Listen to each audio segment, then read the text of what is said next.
Today, I wanted to go ahead and talk about 10 retro games that I believe everybody should play at least once. Now, I will say a few things. One, this video is aimed a bit more towards beginners because there is some no-duh titles in here, but you might want to stick around because there is actually a handful of, little hidden gems in here that you probably wouldn't have expected. And also, when I say retro, personally, and I might be showing my age a bit here, I believe that retro is anything before the 3D generation. So, when somebody says PlayStation 1, N64, Sega Saturn, I don't think retro. I think, oh, that's my childhood. Whereas, when you look at like Super Nintendo, Sega Genesis, NES, Sega Master System, TurboGrafx, Atari, that's when I'm like, okay, you know what, that's, I consider that to be a retro system. So without further ado, let's just go ahead and get right into it. And like I said, the first few are gonna be kind of like no-duds, but it'll get a bit more hidden gemmy as we go on, later in the list. The first one though being Super Mario All-Stars and Super Mario World for the Super Nintendo. This may be a little bit of a cheat because it's technically 4 games in one, but just hear me out here, okay? Super Mario All-Stars is a collection of remakes of the original Mario games for the Nintendo Entertainment System, or the Famicom if you had the system over in Japan. Those being the original Super Mario Bros., Super Mario Bros. 2, which was actually a oh gosh, what do you even want to call it? Like an asset flip, basically, of another game. That's a whole story there if you know the history behind the game. And then Super Mario Bros. 3, as well as Super Mario Bros. The Lost Levels, which was technically Super Mario Bros. 2 in Japan, except America never got it, because apparently the game was too hard. And after playing it for myself, yeah, that game is absolute hell to get through. That being said, it's absolutely worth it. And obviously, then with that, you also get Super Mario World all in one cartridge. And what can I say? Super Mario World is one of the best 2D platformers of all time. It's hard to say definitively what the best 2D platformer of all time is. If I had to choose just one, I'd probably say the original Donkey Kong Country, but I'm very biased. Oh, and that soundtrack in Super Mario World, don't even get me started. I still listen to it anytime I need a bit of a pick-me-up. Now, before we get into our second entry, I just wanted to list that this also isn't a definitive list by any means. This isn't just, oh, the top 10. This is just 10. So we can iterate on this video at some point. So if you guys would like a sequel to this video, I'd be more than happy to do that. I could talk about games until the end of the time. Sitting here yapping is my favorite thing to do. But anyway, the next game I wanted to go ahead and talk about, as I just mentioned, is Donkey Kong Country. Literally my favorite 2D platformer of all time. What can I say about this game, man? Do we talk about the music? Do we talk about the challenging but fair difficulty? Do we talk about the insane graphics for the time? I mean, I literally just did a full playthrough of this game, and even still, there was multiple times where I just stopped and stared at the amazing art design and sheer graphical fidelity in this game. The fact that they pulled this game off on a Super Nintendo is just mind-blowing. If you're unaware of how they made this game actually run on the Super Nintendo, they animated full 3D models and then turned those animations into sprites and just took the essential frames to turn it into sprites in game. Like, it's absolutely insane. It's if you've never seen the behind the scenes for this game, there's not too much out there, but for what is out there, it's really cool to learn about this game and learn how it came to be and learn about how it was made. But again, Donkey Kong Country, I mean, this game, in my opinion, is a 10 out of 10 perfect masterpiece through and through. I will also say, though, you probably want to play this either through official hardware or via emulation with a very good D-pad. D-pads are everything. Like, in my most recent playthrough that I did on the channel, I was struggling so hard because I was using a third-party Xbox D-pad, and this D-pad is not very good. I had a lot of deaths because this game is very D-pad oriented. If you're going to play this game, play it with the official, like, Super Nintendo D-pad or something like an Anbernic RG35XX, which has one of the best D-pads that I have ever used. Next up, I wanted to go ahead and talk about Chrono Trigger, which is like, man, what can I say about Chrono Trigger that literally hasn't been said before at this point? Oh my goodness. Don't even get me started on the anime cutscenes in the PS1 version. A lot of people will tell you that the definitive way to play this game is on the DS because it has reasonable loading times, unlike the PS1 version, and has, a lot of like quality of life updates and translation fixes and whatnot. But if I'm gonna play Chrono Trigger, I want to play it where it's meant to be played, on the Super Nintendo Entertainment System or the Super Famicom if you have the Japanese version of the system. I love Chrono Trigger so much. It is one of the best RPGs that I've ever played. It is one of the best RPGs of all time. I can just say that as an objective fact. It is one of the best RPGs ever made. And I, just out of curiosity's sake, I think it would be cool to see this game get the Final Fantasy VII Remake treatment. Am I saying that this game needs it? Absolutely not. It is a timeless masterpiece that stands on its own. Would it be really cool to see that, though? Like, like a full-blown 3D realistic remake in today's graphics with today's hardware and whatnot, just seeing what they could do with it? Heck yeah. Next up, we got Streets of Rage for the Sega Genesis. Streets of Rage is such an awesome game, and we actually have a very similar game coming up later in the list.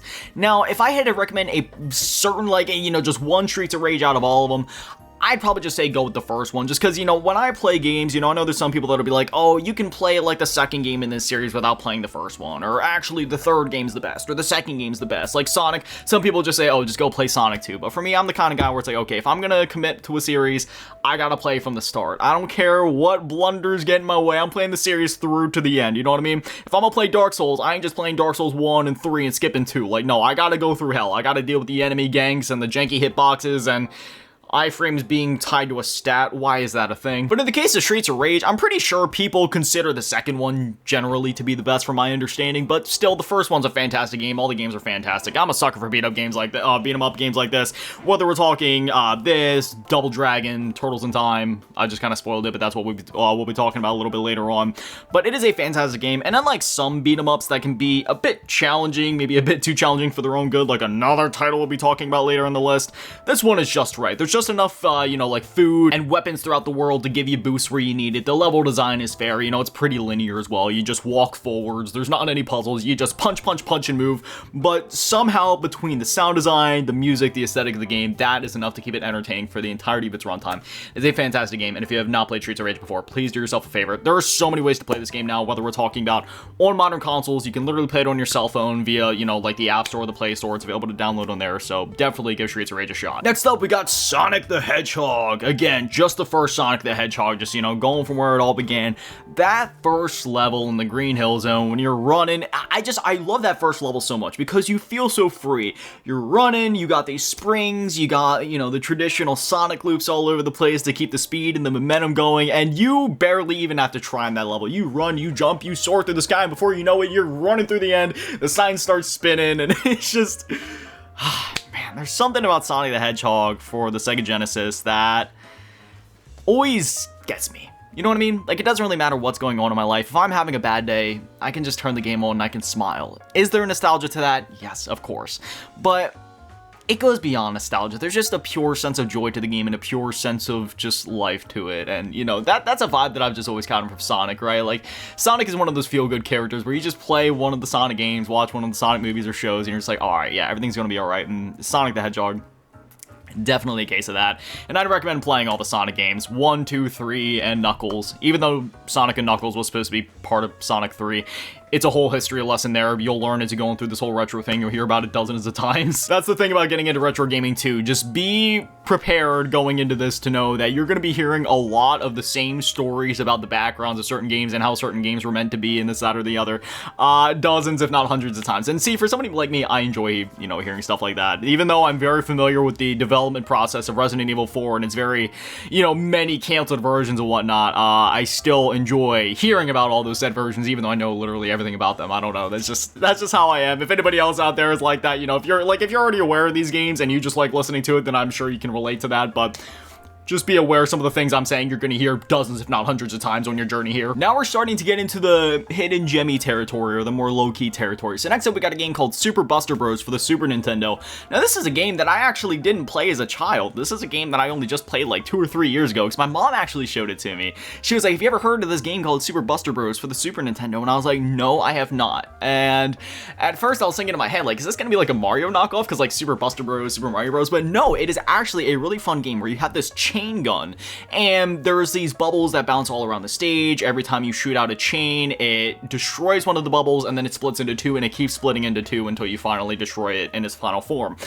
There was a career mode, and you can, like, you know, blast through the game in, like, maybe, oh, I don't know, like an hour tops. You know, so if you just want to play the game to beat it and roll credits, you can do that. Or there's also an endless mode, so if you just want to see how far you can go, you can also do that as well. But this game is very fun, it's very addicting. It's one of those just one more round type of games, you know what I mean? It's a great time, the music is great, the art style is great, as you would expect. I've said this before, the Super Nintendo, like, when it comes to a console-wide art style that I would deem to be my favorite, it is definitely the Super Nintendo, just because it has a very universal art style for most of its games. Obviously, not every game looks the exact same, but that 16-bit style, it's part of why I love the Sega Genesis as well as the Super Nintendo. More specifically, the Super Nintendo's art style, because Sega Genesis games, they look fantastic, they have more fidelity, but there's just something so nostalgic and so, like, Saturday morning cartoon-esque about the Super Nintendo and its art style, you know what I mean? And Super Buster Bros. Definitely captures the essence of that flawlessly. Next up, we're throwing it way back to the beginning and talking about Asteroids for the Atari 2600. Now, this is one of my favorite games of all time, and I know it's gonna be crazy. It's like, what, an Atari game is your favorite game of all time? But yes, it is so much fun. It's very simple, but it's very addicting. In this game, you play as a spaceship and you shoot bullets at these rocks. And very similar to Super Buster Bros, the more that you shoot the rocks, the more that they split up until they're eventually no more. You just play it endlessly until you get a high score, and then when you die, you can try to go for a higher score if you want, or you can just put the game down and come back to it in a week or two. It's that simple. It's very pick up and play as you want. So if you'd install this game on like an emulator, or if you have it on, like a Switch or something, I don't know if this game's even available on Switch in any way, but you know what I mean. It's very easy to just pick up, be like, okay, I'm just gonna play around quick, and then that's it. Just get back to whatever you were doing. Or if you want to sit there and try to go for high rounds for hours on end, like I try to do, then I mean, you could do that as well. I have a very primal brain. It doesn't take a lot to engage me, I don't need 47 screens, a TikTok feed, and somebody mukbanging in my ear to keep my brain satisfied, you know what I mean? It's literally as simple as hand me a screen, hand me a controller, and I'll be satisfied. I'll shut up and you won't have to deal with me for the rest of the day, you know what I mean? And yeah, Asteroids definitely does that for me. Next up, we got a game that I'm gonna catch flack for recommending to beginners, but I will preface it before I start talking about it so nobody can yell at me. Yes, this game is only for the masochistic. Yes, you should only play this game if you're already at least somewhat good at video games. And yes, you should only play this game if you hate yourself to some extent. That being Battletoads for the NES, just if you hate yourself a little bit, this is the perfect game for you. It's the perfect game for me. Not sure what that says about me, but I love Battletoads. I replay it at least once a year, and I mean, yeah, it's a great game. It's very similar to Streets of Rage or like Turtles in Time, which, there's actually more to this game than those games, because in, for example, Turtles in Time or Streets of Rage, you're basically just running around punching people in the face and that's that. But in Battletoads, you got some really creative levels in here, right? Like, you got the, I don't even know what you call it, like the bike levels, and then you got the one where you're, like, going in this square. I forget what the context of the level is, even, because I haven't played this game in, like, 2 years, if I'm gonna be honest. But there's, like, this one part where you're, like, I don't know, you have to time your D-pad presses at the exact time, and it's a whole thing. It's a really fun game, though. Just, again, be prepared to rage, hate yourself more than you maybe already do, and rage a little more. Next up, we got the one I've been teasing for this entire video, that being Teenage Mutant Ninja Turtles 4 Turtles in Time for the Super Nintendo. This is a beat-em-up video game very similar to Battletoads and Streets of Rage. Don't really feel like I need to say a whole lot here. You're gonna be running through the stages, fighting some iconic Teenage Mutant Ninja Turtles villains. I won't spoil them just because, I mean, that's part of the charm and that's part of the fun, just getting to discover these different villains in the game. There's a lot of different weapons to pick up. And since I have been teasing this for the entire video and you guys already kind of knew it was coming up and I kind of spoiled the surprise, I'll go ahead and recommend another game to kind of make this a 10 plus list, even though we're already at the 10 plus technically, since I recommended 4 games in the first entry of the Super Mario All-Stars. But those being the Teenage Mutant Ninja Turtles games for the Game Boy. They're all a part of the Cowabunga collection as well for like PS4 and Xbox One and Switch if you want to pick that up. But one of my favorites has always been Teenage Mutant Ninja Turtles Fall of the Foot Clan. That game is so, I'm sorry, I just shook the camera so violently, I'll keep my arm off the desk. But that game is so much fun. It's not very long. You can easily beat it in about an hour if memory serves me correct, but it's a really fun game. It's kind of button mashy, but that's just part of that retro charm. You're gonna be smashing your D-pad and your buttons.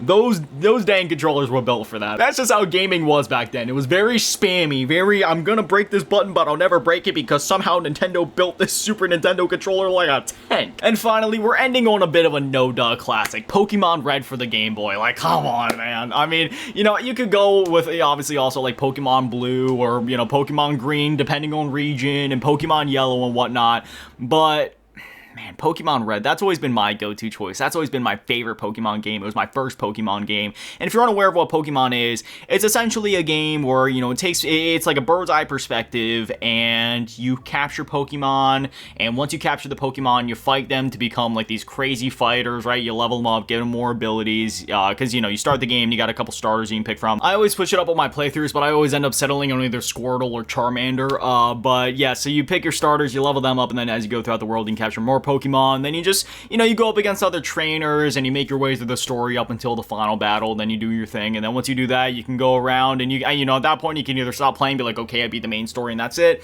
Or you could go around, try to complete the Pokédex and get all the Pokemon in the game, which is what we used to do back in the day. And the reason that there's 2 different versions as well, at least this used to be the case. Honestly, I'm not exactly sure how trading works in the new Pokemon games because I play new Pokemon games just completely solo. But back then, on like the DS and the Game Boy Advance and the Game Boy, for example, you'd be able to link up with other players that had different versions of the game. So if you had Pokemon Red, but somebody else had Blue, for Pokemon that were exclusive to their version, they could trade it with you and vice versa. So then you can fully complete the Pokédex. So there was a bit of, cooperative aspects to that. Again, we're not exactly sure how it works in modern Pokemon games because for games like Scarlet and Sword and, Brilliant Diamond and all that, I just play those completely solo, so I have no idea. But again, that's how it used to work back in the day. So if you know somebody else that's getting into retro gaming and you'd like to do that, it might cost a bit to get some of those link cables and whatnot. But assuming you can find some functioning ones at a decent price, that could be pretty fun. Otherwise, I'm sure there's workarounds with emulation and whatnot if you're just, trying to emulate the games and such. And I'm sure there's like hacks to get all the Pokemon in the game, via an emulator if you don't, have somebody else to trade with or if you don't feel like grinding or whatever. But, conversation for a different day. But anyway, that's that. That is 10 retro games. More technically, what was that? Actually more like 14 or 15, something like that. I don't know. We'll just say like 15 retro games that I really do believe everybody should play at least once at some point. So, yeah, like I said, this is not a definitive top 10 list. This is just like, hey, this is 10 games that I really feel like everybody should play. And if you guys want to follow up for this video, just let me know. And if you guys want me to tackle other generations, I've done this before actually with like the Xbox 360 and the PS3, and me and Double T Game Hustle did a collab video and talked about the PlayStation 2, which was, literally like my favorite video that I've ever made. That video was so much fun to put together. But there's always different things to talk about with various systems, so I'd love to make a follow-up to this video or just talk about another console in general. If anybody has any specific recommendations for maybe a more niche one, like the Dreamcast or the Sega Saturn or something. But anyway, I'll quit yapping. Hope you guys enjoyed, and I'll see you in the next one. But anyway, as always, a massive shout out, thank you to all the patrons and channel members. Thank you to all you in the low baller tier, and an even bigger shout out to the ball tier in the last game, and be Dan and Manny, and the biggest shout out to GTA Run Events on the Cheese Girl. Thank you guys so much, guys. You're literal legends. I love you. Gorani Dodoki Arigatou gozaimasu. Have an amazing day. Stay beautiful. I love you all. Peace.